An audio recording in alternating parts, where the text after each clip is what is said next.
Salam kerahiman. Hari ini kita mulai lagi.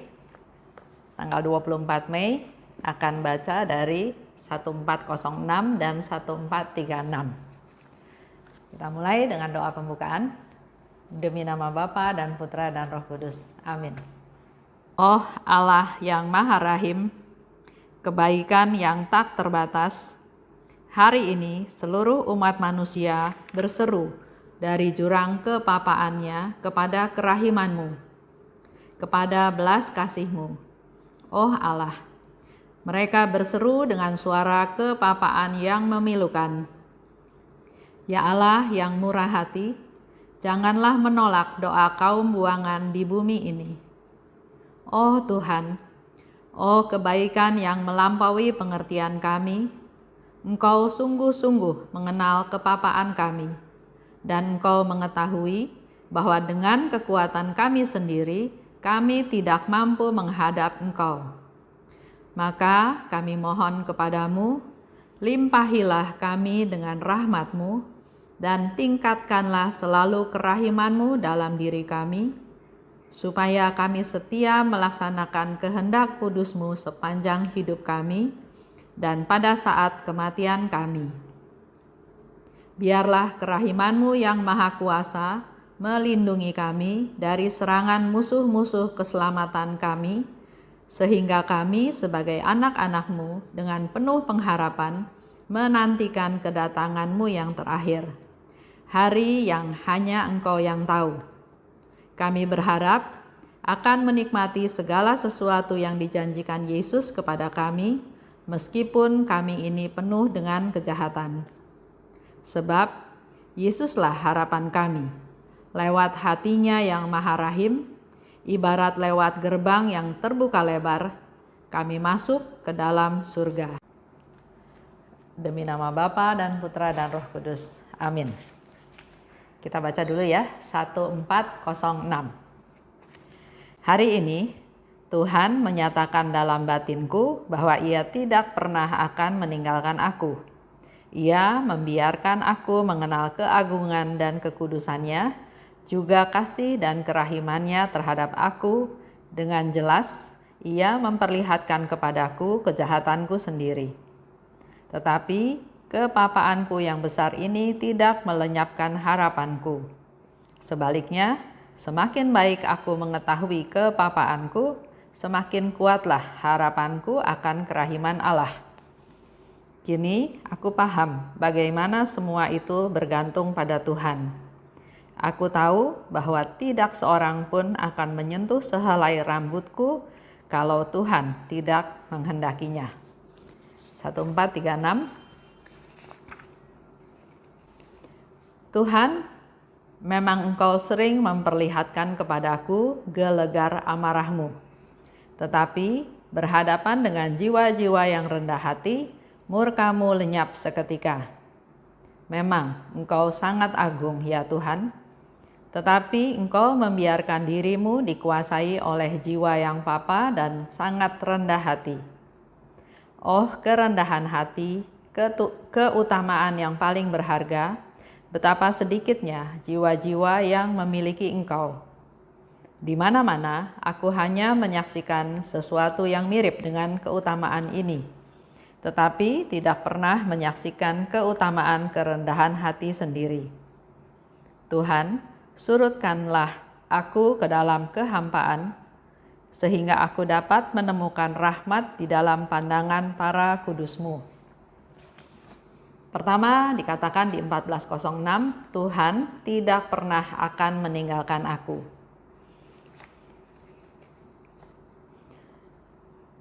Iman ini, kepercayaan ini harus ditumbuhkan dalam diri masing-masing.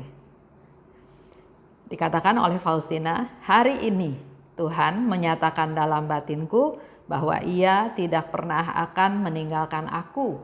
Walaupun di bawahnya dikatakan, Ia memperlihatkan kepadaku kejahatanku sendiri. Di sini kalau kita dengar jahat, sepertinya jahat ya. Tapi saya percaya yang dikatakan oleh Faustina jahat itu, menurut dia itu satu kejahatan. Tapi kalau saya nangkapnya bukan karena jahat, tapi karena dia sangat rendah hati. Dia sangat rendah hati, maka segala perbuatan sekecil apapun yang menyedihkan Yesus, dia menganggap ini suatu kejahatan. Sedangkan kalau kita, bahasanya dia tidak baik, dia jahat. Jahat tuh sepertinya kesalahannya sudah besar. Bahkan kalau orang bilang, Esther, kamu jahat, saya masih mau bela diri. Enggak, jahat apa? Enggak sebesar itu jahatnya. Saya cuma membela diri ya. Jadi di sini dikatakan, aku tahu bahwa tidak seorang pun akan menyentuh sehelai rambutku pun kalau Tuhan tidak menghendakinya. Sebelum sampai ke titik tadi, di sana dikatakan lagi dengan jelas, walaupun Tuhan tahu kejahatannya Faustina, tapi di satu pihak dia punya iman, dia percaya bahwa Tuhan tidak pernah meninggalkan aku.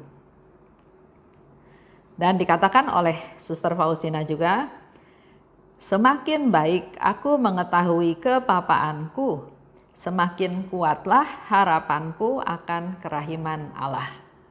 Semakin tahu kepapaan, tahu, menyadari, menerima ketidakberdayaan, kelemahan, kekurangan, kesalahan, semakin kita sadar, maka semakin kuat kita punya harapan bahwa Allah yang Maha Rahim akan mengatasi, menanggulangi, akan membereskan semua hal tersebut. Ingat juga ya, Yesus pernah bilang, semakin dia berdosa, semakin orang itu berhak atas kerahimanku. Semakin dia berdosa, artinya dia harus menyadari dulu bahwa dia memang berdosa. Ada banyak orang yang dosa, tapi dia nggak merasa berdosa.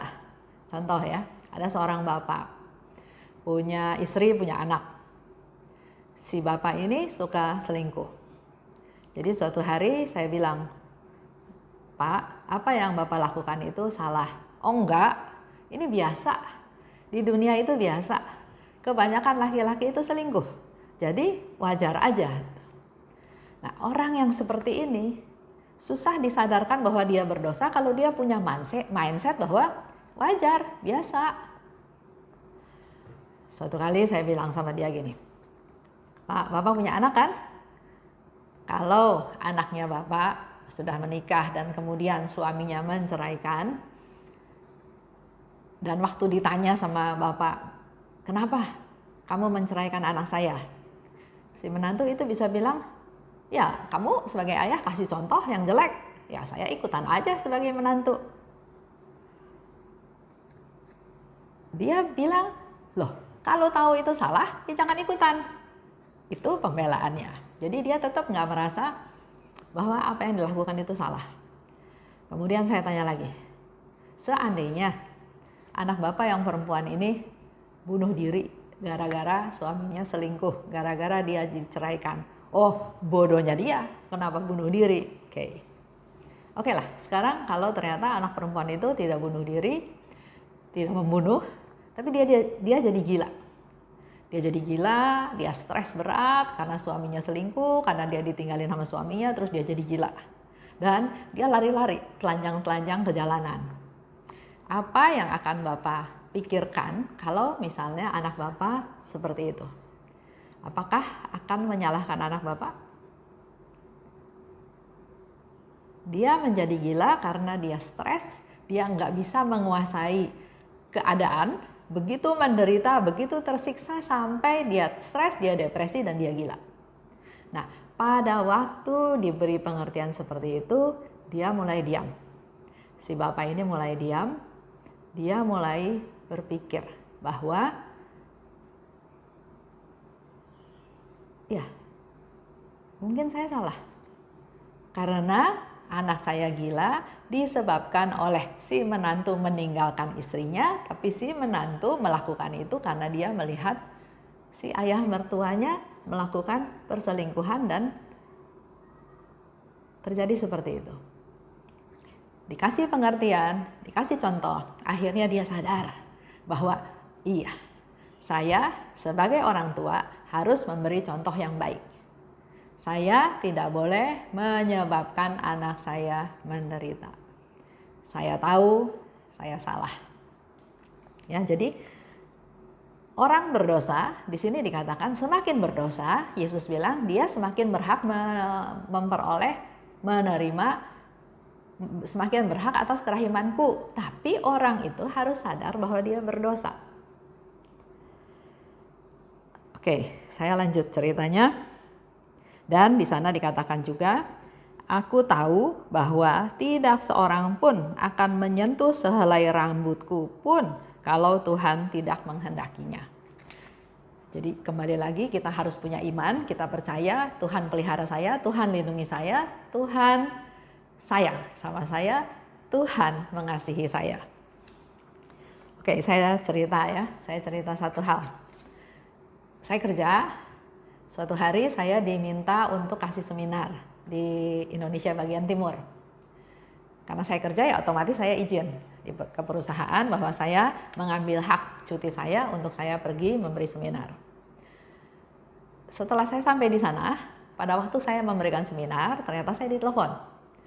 Katanya permohonan cuti tidak disetujui, jadi harus balik ke Jakarta.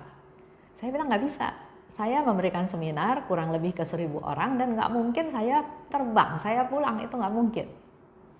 Ya terserah ibu, resikonya ada di tangan ibu. Saya pikir ya, resiko paling jelek, saya dipecat, paling jelek. Tapi di situ saya lanjutkan seminar, saya nggak merasa sedih, nggak merasa kecewa, nggak merasa menyesal. Tapi saya bilang sama Tuhan, Tuhan, kalau Engkau izinkan ini terjadi, terjadilah.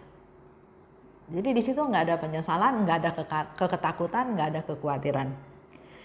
Dan memang setelah saya pulang, masuk kantor, dalam tanda kutip ya, nggak langsung besoknya, tapi ternyata dalam waktu dekat saya diproses.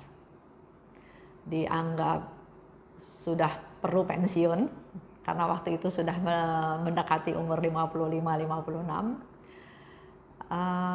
Karena dianggap saya salah, ya ada banyak hal yang dicari-cari. Sampai saya bilang, kenapa sih? Saya masih semangat, saya masih energi, masa saya dipensiun hanya gara-gara urusan itu? Tapi di situ sepertinya Tuhan mengizinkan saya mengalami hal itu untuk rendah hati, untuk tidak bela diri. Bahkan saya cuma bilang, apa sih salah saya? Saya curi uang. Dia bilang, oh enggak Bu, kalau curi uang pasti Ibu sudah dilapor ke polisi. Oke, kalau gitu karena apa? Ya karena sudah mau masuk masa pensiun. Padahal di dalam perusahaan itu banyak yang lebih tua dari saya. Tapi di situ saya doa dan sepertinya satu kata-kata itu, kalau Tuhan nggak izinkan itu terjadi, nggak bakal terjadi. Tapi kalau Tuhan izinkan itu terjadi, ya pasti terjadi. Bisa pakai cara apa saja. Di situ saya belajar rendah hati. Di situ saya diproses. Tapi saya percaya. Karena Tuhan punya tujuan yang lebih besar untuk saya. Saya harus mengalami hal tersebut. Dan saya tahu Tuhan pasti punya rencana yang besar. Itu aja. Karena saya ingat lagi apa yang Tuhan Yesus katakan. Karena rahmat-rahmat Tuhan itu hanya mengalir kepada orang yang rendah hati. Dan melalui proses tersebut, saya masuk ke dalam proses kerendahan hati. Udah lulus? Belum, masih jatuh bangun. Tapi saya percaya yang Tuhan mau langkah pertama. Menerima dan selanjutnya Tuhan yang berkarya. Terima kasih. Kita tutup dengan doa ya.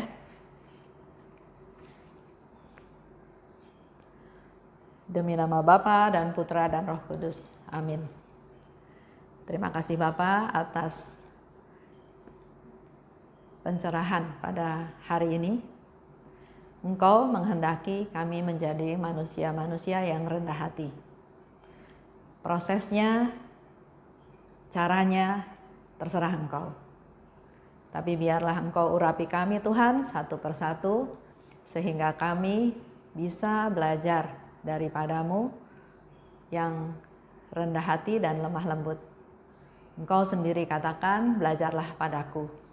Oleh sebab itu, inilah kami Tuhan, anak-anak-Mu, yang berdevosi kepada kerahiman ilahi untuk supaya bisa punya kerendahan hati seperti yang Engkau kehendaki. Terima kasih Bapa, dalam nama Yesus kami berdoa dan bersyukur. Amin. Demi nama Bapa dan Putra dan Roh Kudus. Amin. Salam kerahiman.